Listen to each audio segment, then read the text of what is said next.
তো গাইস তোমাদের করা ফানি কমেন্টস গুলো পড়বো, লেটস গো।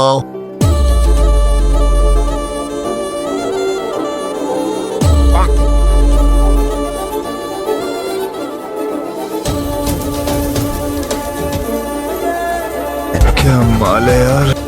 तो चलिए शुरू करते हैं। কত জনে খাওয়ার পরে जा पूछ क्या।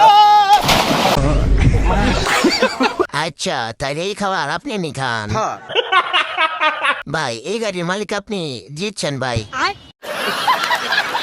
এতদিন পরে এই গাড়ির চালক পাওয়া গেছে। यस। ভাই এই গাড়ি কেমনে চালান? খাওয়া জিনিস খেতে এত আয়োজন। ভাই ড্রাইভিং টেস্ট কেমন? कंट्रोल। এই মিশিং চালান কেমনে ভাই? তেল বেশি যায় না? मतलब वो अलग ही लेवल का बंदा था।